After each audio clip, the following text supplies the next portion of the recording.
성경 말씀은 아가서 8장입니다. 마지막 장이고요. 마지막 절입니다. 아가서 8장 8절부터 14절까지입니다. 아가서 8장이고요. 8절부터 14절까지입니다.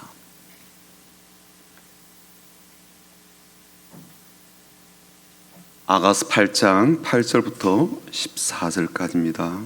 구약 성경 966쪽에 있습니다.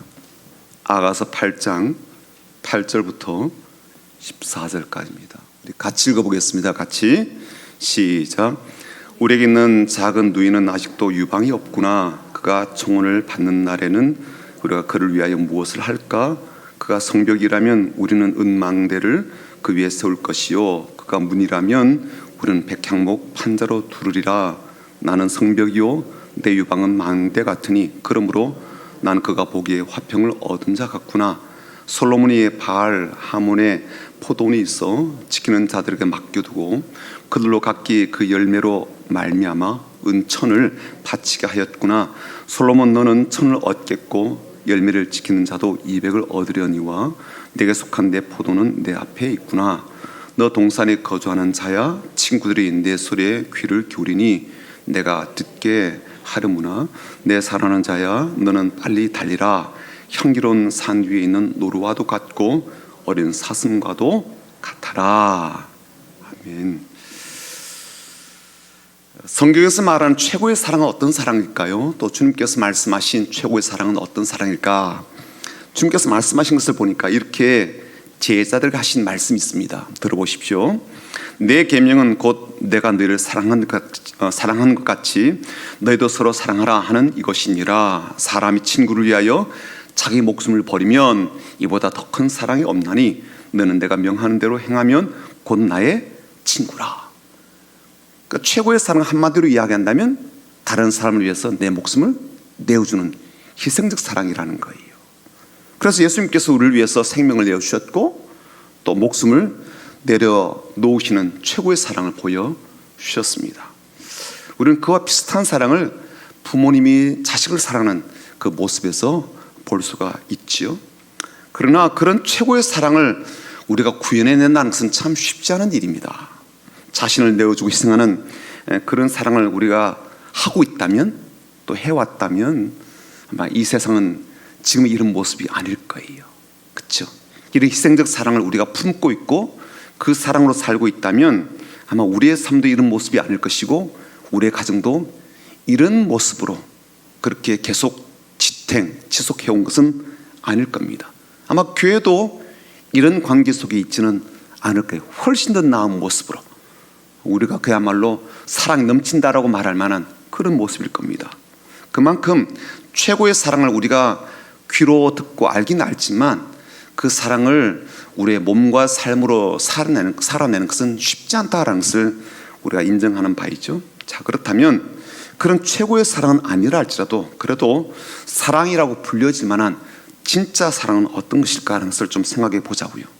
최고의 사랑에 못 미친다면 그 차선의 사랑은 우리가 해야 되지 않을까 싶습니다. 찐 사랑이라고 말하려고 한다면 그 사랑에는 무엇이 담겨져야 될까? 또 어떤 것이 포함되어야 참 사랑이라고 말할 수가 있을까? 최고의 사랑이 못 된다면 참 사랑이라도 하자 이거죠. 아주 탁월한 사랑을 못한다면 찐 사랑이라도 해야 되지 않겠나, 그런 이야기입니다. 제가 신학교 다닐 때요, 성경신학의 대가라고 하는 그러한 신학자의 책을 보게 되었는데 그분이 게알더스 보스라는 그러한 분입니다. 근데 이분이 쓴 책 가운데 아주 의미심장한 말을 했어요. 이런 말이었습니다. 율법주의에는 최상의 경배가 결여되어 있습니다. 순종하지만 사모하지 않기 때문입니다. 그런 내용이에요. 율법주의에는 최상의 경배는 결여되어 있다는 거예요. 왜냐하면 순종하는 것 같긴 한데 사모함이 없다는 거예요.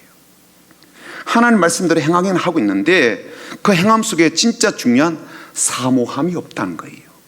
그래서 순종하고 있는 것처럼 보이지만 사모함이 없는 그 순종을 최고의 순종이라 부르기는 어렵다, 그런 뜻이었어요.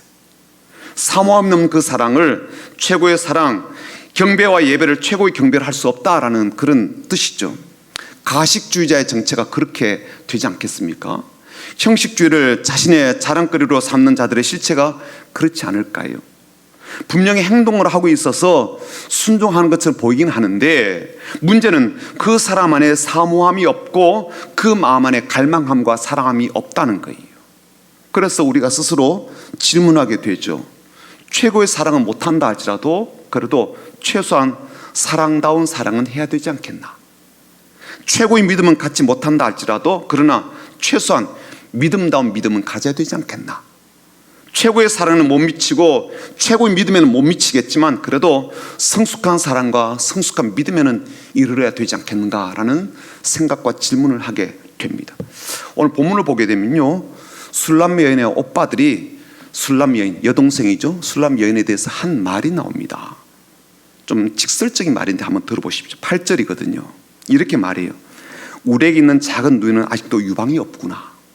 그가 청혼을 받는 날에는 우리가 그를 위하여 무엇을 할까? 이렇게 되어 있는데 쉬운 성경 번역본을 보면 이렇게 되어 있어요. 우리에겐 아직 젖가슴이 없는 어린 누이가 있어요. 누군가 청혼하면 우리는 무엇을 해야 할까요? 그렇게 되어 있습니다. 그러니까 이 오빠들이요, 여동생 술람미에게 한 그 말이 여자로서는 굉장히 치욕스러운 말이에요. 왜냐하면 가슴이 없다 그러니까요. 가슴이 있어야 되잖아요. 가슴이 없다 그러니까 얼마나 치욕스럽겠습니까? 그런데 이 말은요, 오빠들이 여동생을 놀리려고 하는 말이 아니에요. 실은요, 우리 동생은 아직 성숙지 못해요. 결혼할 만큼 그렇게 준비가 안 됐거든요. 그런데도 막 사랑한다 그러고 막 결혼한다 그러니까 우리가 너무너무 당황스러워요. 그런 뜻입니다.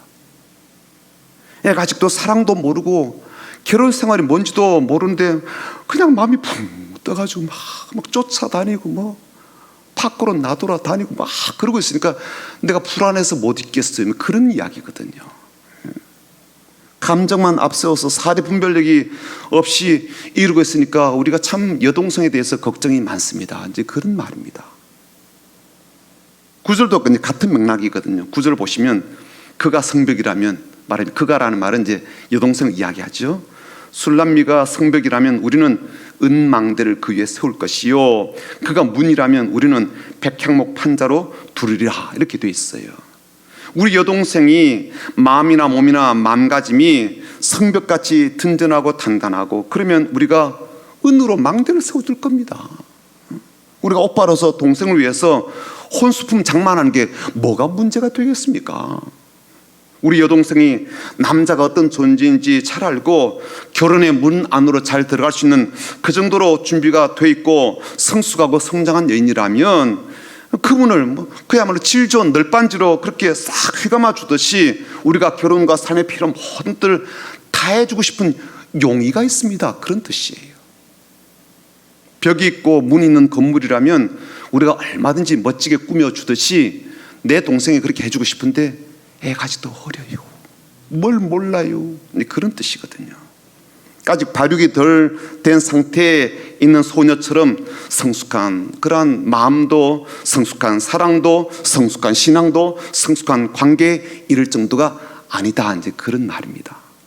그런데요, 그렇게 생각하고 그렇게 말하는 이제 오빠들에게 술람 여인이 이제 자기 이야기를 하고 있거든요. 자신 이야기를 합니다. 그리고 그 술람 여인의 말을 가만히 들어보니까 성숙한 사랑은 어떤 사랑인지, 그리고 성숙한 믿음은 어떤 믿음인지, 또 성숙한 신앙적 관계는 어떤 관계인지를 우리가 잘 배울 수가 있습니다. 그냥 사랑이 아니라 최소한 사랑이라고 부를 만한 그런 마음 있는 성숙한 사랑은 어떤 사랑일까? 오늘 본문에 한 3가지 정도 그 주제를 이야기해 줍니다. 첫 번째는요, 절개가 있는 사랑이에요. 절개 아시죠? 지조가 있는 것, 강직함 있는 사랑이 성숙한 사랑이라는 거예요. 그러니까 참 사랑은 뜨겁기만 한 것은 아니에요. 오히려 아주 냉철하기도 하다는 거예요.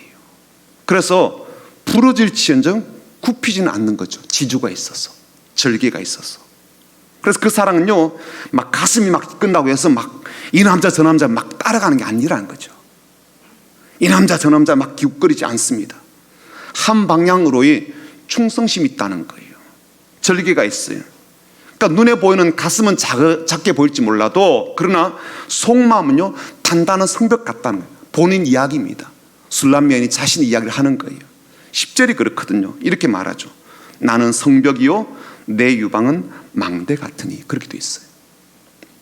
그러니까 오빠들 앞에서요, 사람들 앞에서 내 마음은 어떤 마음인지, 그리고 내 사랑은 어떤 사랑인지, 내 믿음은 어떤 믿음인지를 확고하게 이야기합니다. 나는 성벽이라는 거예요. 내 가슴은요 망대 같다는 거예요. 여러분, 성벽은 어떻게 세웁니까? 아주 단단하게 세우잖아요. 그렇죠? 쉽게 허물어지지 않도록 높이 쌓죠. 망대는 더 높이 쌓죠. 멀리 내다볼 수 있도록, 적들이 오나오나 지켜볼 수 있도록 그렇게 쌓지 않습니까? 술람교회는요, 자신의 충성심, 자신의 믿음, 사랑이 그렇게 성벽처럼 단단하다는 거예요. 자신의 절기와 마음은요, 그렇게 함부로 누군가에게 내어주지 않는다는 거예요. 누가 성을 함부로 누군가에게 내어줍니까? 단단하게 지키는 망대와 같다는 거예요. 마음을 딱 지키고 있다는 거예요. 그래서 그녀의 마음은요, 얕지 않아요. 쉽게 흔들리지 않는 거예요. 누가 막 뭐라 그런다고요, 막 이리 갔다 저리 갔다 막 그러지 않는 거예요. 아무에게나 마음을 주지 않는다는 거예요. 그래서 내 사랑은 그냥 감정에 막 이렇게 치우치는 풀사랑이 아니다, 그렇게 말을 하고 있는 거죠. 열정으로만 불타오르는 그런 사랑이 아니라는 거예요. 변함없는 지조와 절개와 충성심으로 채워져 있다는 겁니다. 그 사랑이 찐사랑이죠. 그렇죠? 진짜 사랑이잖아요. 여러분, 세계를 크게 이렇게 휘어잡았던 알렉산더 대왕을 아실 텐데요, 그 아버지가 그 필립 왕이거든요. 한 번은 이 다른 나라에서, 이웃 나라에서 멋진 야생마를 필립 왕에게 선물을 했습니다. 필립 왕이 너무 좋아가지고요, 이 말 좀 타고 싶은데, 이 말이 야생마니까 한 번도 타보지 않은 그런 말이니까 막 앉으려고 했더니 막 벌쩍벌쩍 뛰고 난리가 난 거예요. 그러니까 사람이 접근하지 못하도록 막 얼마나 거칠게 날뛰는지.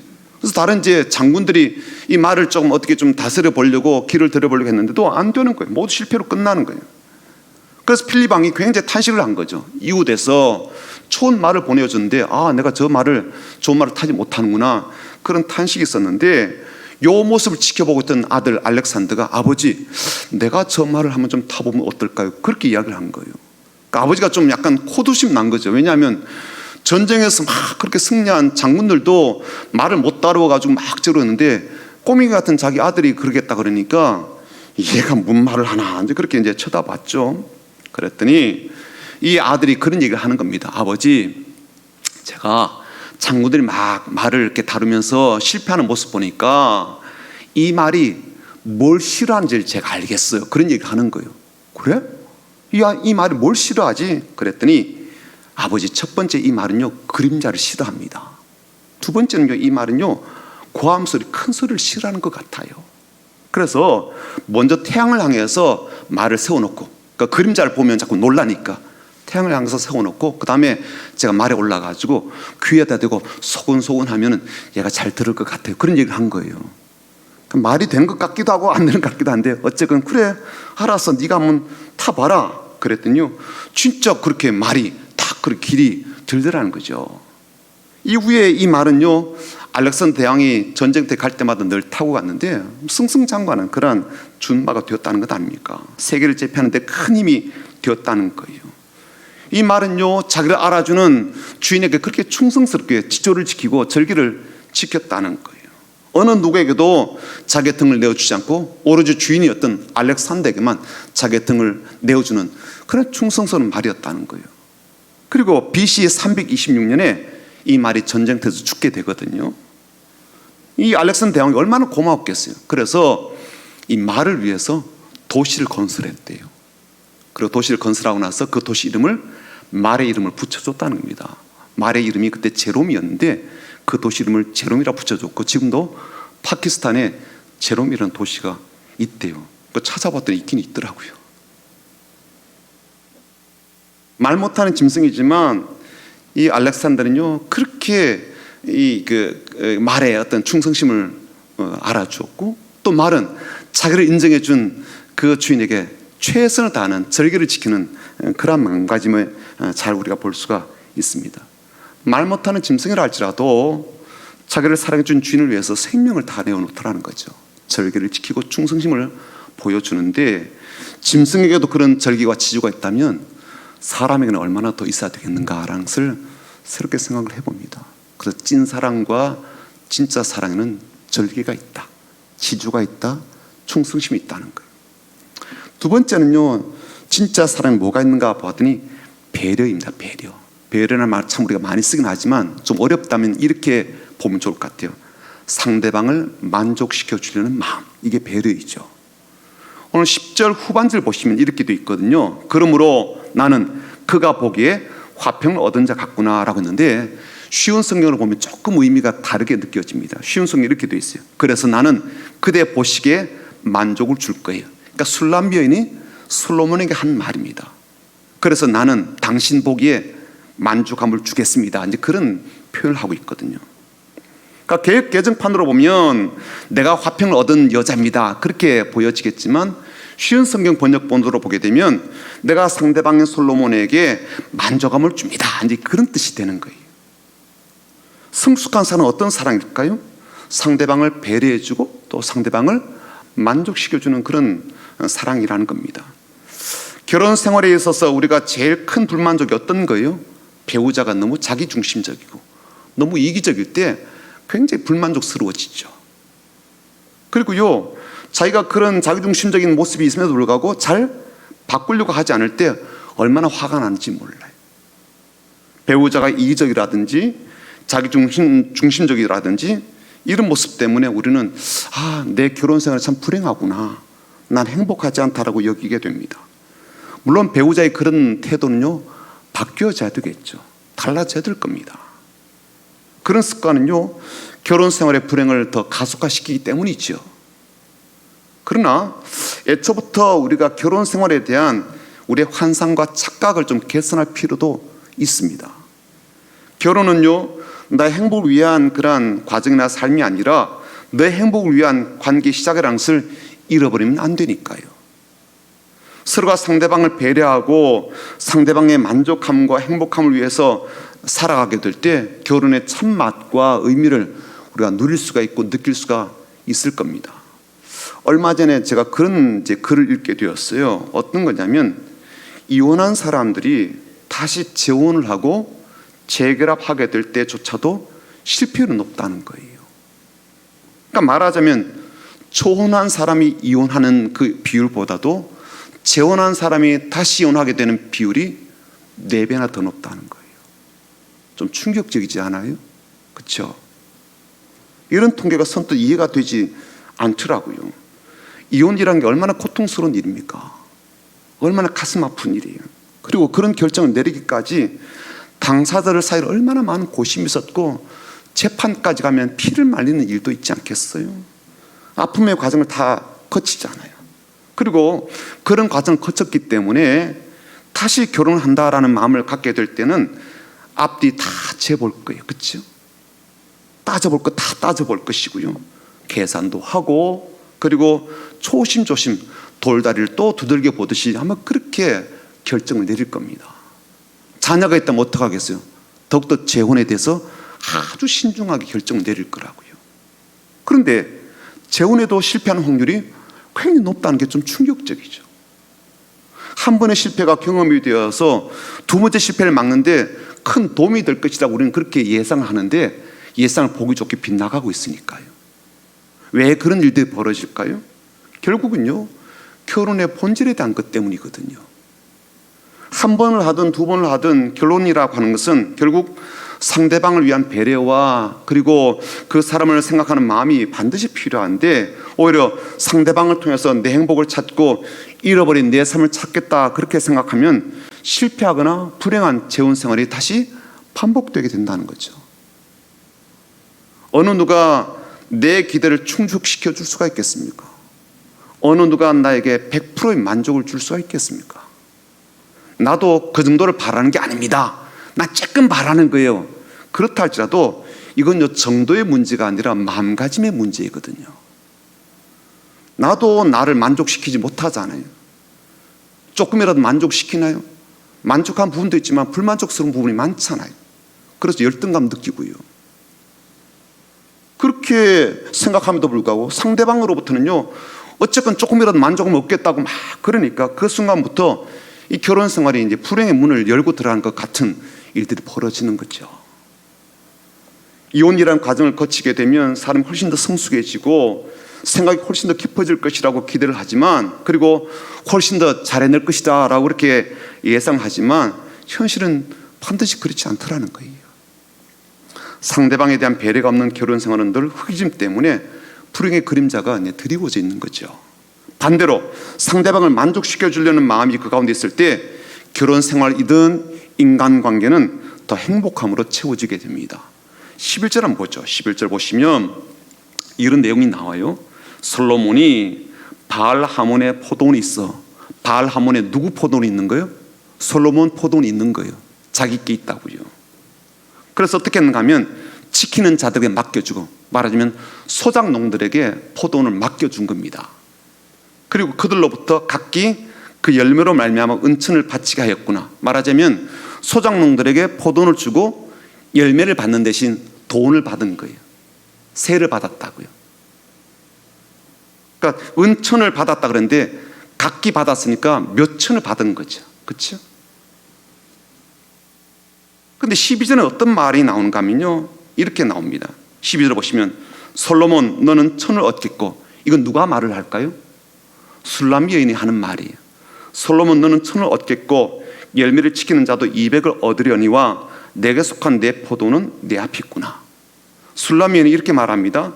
내 포도는 내 마음대로 할 수 있답니다. 자기가 지금 포도를 가꾸니까요. 그러면서 오 솔로몬이시여, 1000세겔은 당신 것, 200세겔은 농부들 목, 이렇게 이야기를 합니다. 그러니까 술람 여인이 가꾸는 포도원 이야기인데, 솔로몬은요 자기 소작농을 통해서 수천의 세겔을 지금 세로 받고 있거든요. 근데 술람 여인은 자기가 지금 포도원을 가꾸면서 거기서 나온 소출로 어떻게 한다고요? 솔로몬에게 주겠다는 거예요. 솔로몬에게 1000세겔을 주고요, 소작농들에게도 또 돈을 200세겔이나 주겠다는 거거든요. 내가 가꾼 포도원이잖아요. 내가 번 돈이고 내 소유이고, 그리고 솔로몬은요 나보다 훨씬 더 부자예요. 더 많아요. 그럼 어떻게 해야 되겠어요? 나도 돈이 있긴 있지만 당신 것 좀 주시오, 이렇게 되지 않아요? 많으니까 이 양반이 돈이 많은 부자잖아요. 그런데 불구하고 술람미에는요 자신의 포도원에서 나온 이 돈을 갖고 솔로몬에게 준다고요. 그리고 솔로몬의 소작농들에게도 돈을 준다고요. 그러니까 솔로몬은 이미 풍족한 사람이지만 그럼에도 불구하고 내 것을 주려는 마음이 있는 거죠. 그를 배려해서 만족하게 해주려는 마음이 이 술람 여인 가운데 있는 겁니다. 우리 같으면 어때요? 당신 많으니까 내놔요 그러잖아요. 비싼 거 어디 있어요? 어디 숨겨놨어요? 술람 여인은 그렇지 않더라고요. 오히려 더 주려고 그럽니다. 내 만족을 위해서 솔로몬에게 내라, 타오, 나는 부족하다, 그러지 않아요. 오히려 솔로몬을 위해서 내 마음을 내어주고 내가 열심히 가꾼 것으로 오히려 더 주려는 마음을 보여주고 있습니다. 상대방의 만족함과 상대방의 행복과 상대방의 기쁨을 위해서 내 것을 내어주는 이 배려가 성숙한 사랑의 또 다른 모습이라는 거예요. 세 번째 마지막으로는요, 사랑의 속삭임입니다. 성숙한 사랑이건 성숙한 믿음이건 성숙한 사람에게서는요 그의 말에서 사랑이 묻어난다는 거죠. 그런 마음을 담은 고백이 있다는 겁니다. 13절 보시면 솔로몬이 술람 여인에게 하는 말이 나옵니다. 너 동산에 거주하는 자야, 친구들이 너 소리에 귀를 기울이니 내가 듣게 하려무나. 쉬운 성경 번역본에는 이렇게 되어 있거든요. 동산에 있는 그대여, 술람 여인을 부르는 말입니다. 동산에 있는 그대여, 내 친구들이 그대의 목소리를 들으니 나 또한 듣고 싶소, 그렇게 이야기합니다. 술람 여인의 목소리를 듣고 싶다는 거예요. 그러니까 술람 여인이 대답을 하는 말이 14절입니다. 내 사랑하는 자야, 너는 빨리 달리라. 향기로운 산 위에 있는 노루와도 같고 어린 사슴과도 같아라. 쉬운 성경 번역본에 이렇게 되어 있어요.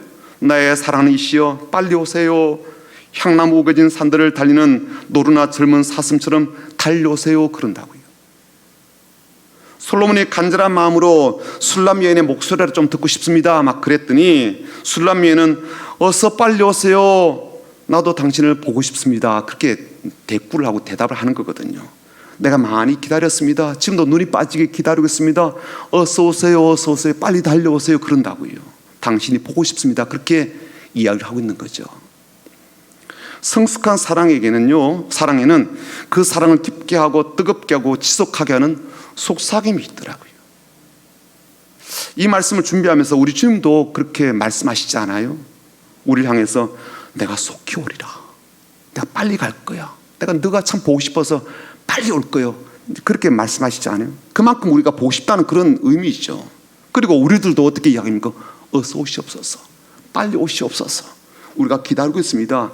이런 관계 속삭임이 사랑을 더 깊게 만들고 그 깊은 모습이 결국은 우리의 믿음의 현주소 아니겠습니까? 저는 그런 상상이 좀 들더라고요. 집에서 이제 기다리는 사람이 있고 또 회사에서 퇴근하는 사람이 있을 거예요. 부부가 뭐 관계가 바뀌어질 수도 있긴 있겠지만, 그래서 집에서 기다리는 사람이 퇴근해서 집으로 돌아오는 배우자에게 이렇게 말을 하는 거죠. 어서 오세요, 당신을 많이 기다렸습니다. 그럼 집에서 그렇게 맞이하는 상대방에게 집으로 돌아온 퇴근하는 사람이 이렇게 말을 하는 거죠. 나도 어서 들어오고 싶었습니다. 오늘도 당신이 많이 보고 싶었습니다. 오글거리나요 좀? 네. 권사님 이윤철 성도님하고 한번 같이 왜 손을 이렇게 하세요? 이래. 네. 네. 저도 이걸 준비하면서 많이 손이 오글거리더라고요. 어서 오세요, 당신을 많이 기다렸습니다. 오글거리고요. 나도 어서 들어오고 싶었습니다. 오늘도 당신 많이 보고 싶었습니다. 이게 오글거리죠. 근데 이런 속삭임이 있더라고요. 사랑의 말이 오가는 게 있더라고요. 이런 속삭임이 결국 사랑의 깊이를 보여주기도 하고 또 더 나아가서 더 깊은 사랑으로 들어가게 만들기도 하죠. 마음에서 비롯된 말이 이렇게 중요하구나라는 것을 깨닫게 됩니다. 제가 최근에 이제 책 한 권을 보게 됐는데요. 이 책은 상담학을 전공하고 그리고 만 학교에서 강의를 하다가 인생 후반기에 자신의 어머니가 치매 판정을 받으면서 노인에 대한 연구를 한 분이 쓴 책이에요. 강현숙 교수라는 분이 책을 썼는데 그 책 제목이 뭐냐면 치매지만 하나님께 사랑받고 있습니다, 그런 책이에요. 그러니까 본인의 어머니도 지금 치매를 앓고 있는데 그 치매를 앓고 있는 어머니를 돌보면서 노인에 대해서, 어르신에 대해서, 또 치매를 앓고 있는 가족에 대해서 마음이 새로워진 것들을 책에 이렇게 풀어놨더라고요. 그 책 보면 참 많은 것을 제가 깨닫게 되었는데요. 제일 크게 마음에 와닿고 이 저자가 강조하는 게 있습니다. 그 뭐냐면은 치매가 오더라도 감정 기억은 그대로 남아있다는 거예요. 그러니까 무슨 뜻이냐면 집도 잃어버릴 수 있고 자녀도 잃어버릴 수 있잖아요. 내가 누군지 모르시다고요. 아들도 딸도 모를 수 있거든요. 그렇게 다 잃어버려도 옛날에 내가 느꼈던 감정은 기억하고 있더라라는 거예요. 뭐 단기 기억은 많이 상실하시잖아요. 치매를 앓으면, 그렇죠? 가족도 못 알아보는 경우도 있고요. 또 안 하던 행동도 막 하게 되고, 우리가 볼 때 상식적으로 말이 안 되는 말도 막 하게 되고요. 그런 행동도 하게 되죠. 그런데 치매를 앓고 있는 분들의 그 공통된 것 중에 하나가 뭐냐면 옛날에 가졌던 감정을 그대로 안고 있는 경우들이 꽤 많다는 거예요. 그런 감정 기억들이 있다는 거죠. 그리고 현재도 말은 이상하고 또 행동은 이상하긴 한데 우리가 볼 때 이게 좀 너무 어른스럽지도 않고 애같이 막 그렇게 하긴 한데 그분들도 느낌은 갖고 있다는 거예요. 감정을 갖고 있다는 거죠. 그래서 그 감정을 알아주고 공감하는 게 매우 중요하다, 그 얘기를 하는 거예요. 그러니까 쉽게 말하자면 치매 환자에게도 그 환자가 내가 이해받고 있구나, 내 말에 공감해주고 있구나, 이 감정을 느끼도록 해주라는 거예요. 나를 모르더라도, 내가 딸이라는 걸 모르고 아들이라는 걸 모르더라도 그 감정은 이해를 해주라는 거예요. 공감을 해주라는 거예요. 왜냐하면 그분이 지금 내가 어떤 대우를 받고 있고 어떤 취급을 받고 있는지를 그 사람이 알고 있다는 거죠. 무슨 뜻인지 이해되시죠? 그러니까 기억력은 없지만 감정 살아있기 때문에, 그러니까 그분들도 사랑도 느끼고 공감도 느끼고 이해도 느낀다는 거예요. 다 기억은 못하더라도. 그러니까 희노애락을 그대로 느낀다는 거예요. 화도 느끼고, 그렇죠? 슬픔도 느끼고 사랑도 느끼고 그렇다는 거예요. 그래서 어린애 취급하지 말고 함부로 말을 하지 말라, 그렇게 이야기를 합니다. 그러니까 그분들도 사랑을 표현할 줄 안다는 거예요. 감정 교류는 가능하다는 거죠. 말은 안 될 수도 있지만 감정을 주고받을 수는 있다는 거예요. 그래서 그분들도 수치심을 느끼기도 하고, 또 어떤 경우는 마음에 응어리가 있는 것들을 막 화를 내면서 표출하기도 하고 그런다는 거죠. 그러면서 예를 하나 들었는데 이런 예를 들었습니다. 어떤 거냐면, 어떤 분들은 이제 이 대소변 조절이 안 되는 분이 계시잖아요. 예. 큰 것을 실수할 수도 있고 작은 것을 실수할 수도 있고, 그런데 그러면 이제 우리가 이렇게 말을 할 수 있을 거예요. 뭐냐면, 아니 내가 왜 기저귀를 차라고 그랬는데 왜 안 차서 이렇게 막 옷을 다 버려놓냐고 화가 나서 그럴 수가 있잖아요. 예. 왜 이렇게 나를 힘들게 하냐고, 내가 하는 말을 조금만 들어주면 될 텐데 왜 안 따라주냐고 막 그렇게 하기보다는 이렇게 이야기를 하라는 거예요. 어머니 바지가 젖었네요. 갈아입으시는 게 좋겠습니다. 화가 많이 나더라도 그렇게 하라는 거예요. 전 좀 많이 와닿더라고요. 그게 그렇게 돼야 되는구나. 왜냐하면 그분들도 수치심이라는 게 있기 때문에 그걸 딱 건드리면 더 화가 난다는 거죠. 더 어깃장을 놓는다는 거예요. 감정 살아있기 때문에.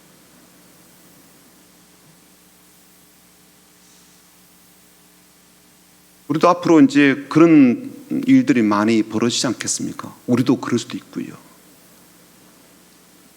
그래서 이 책을 보면서 저는 그런 생각이 많이 들었습니다. 사랑의 속상임을 해야 되는구나.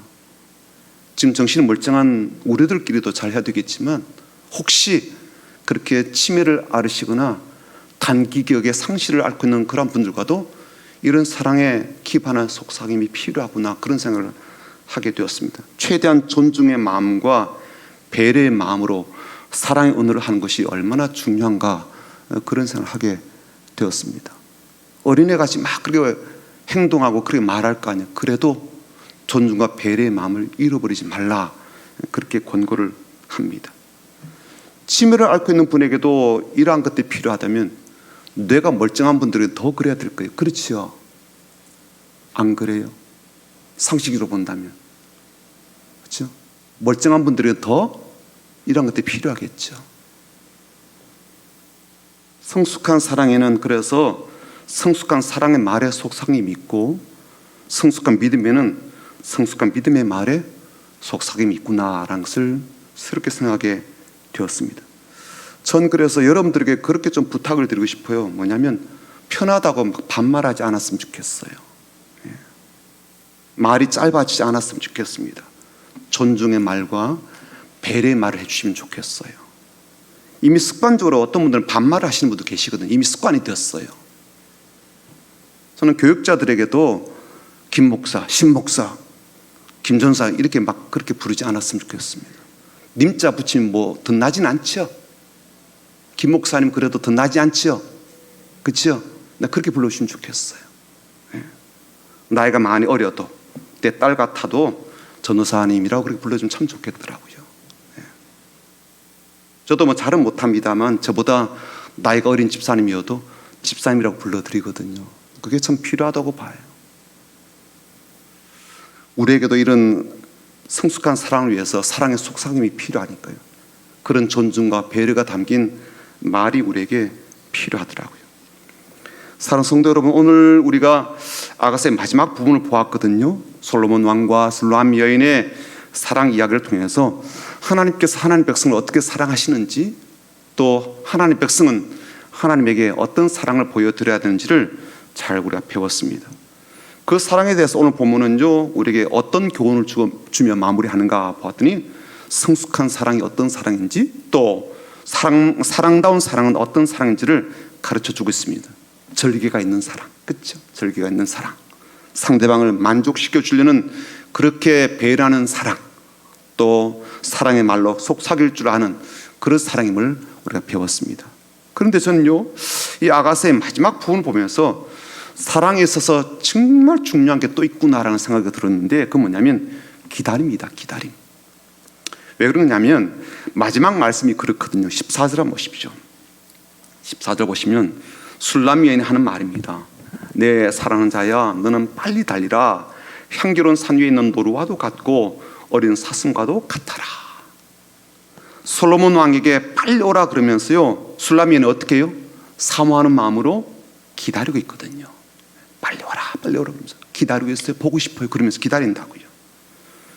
그렇게 사모하면서 기다리는 그 모습을 솔로몬 왕이 상상할 때 얼마나 사랑스러울까요? 그렇죠? 나를 지금 기다리고 있는 그 여인을 생각하면 더 빨리 달려올 거예요. 그런 마음일 겁니다. 딱 그렇게 달려올 거예요. 보고 싶은 마음에 한 걸음에 막 달려올 거라고요. 어쩌면 우리 주님께서 우리에게 바라시는 사랑도 성숙한 사랑도 이런 모습이 아닐까. 절개가 있는 사랑으로, 배려하는 마음의 사랑으로, 사랑의 속삭임을 마음에 품고 있는 채로 우리가 주님 어서 오세요, 기다리고 있어요, 보고 싶어요, 그렇게 기다리는 사람을 얼마나 주님께서 사랑스러운 눈으로 바라보실 뿐만 아니라 막 달려오시지 않을까 싶습니다. 오늘도 우리가 그런 사랑으로, 그런 믿음으로, 또 그런 마음으로 기다리는 시간을 잘 보내는 그런 사랑이 넘치고 믿음에 있어서 성숙한 하나님의 사람들이 다 되시기를 주님의 이름으로 축복합니다. 아멘. 성도의 삶이라는 찬양 우리 같이 한번 불러볼까요?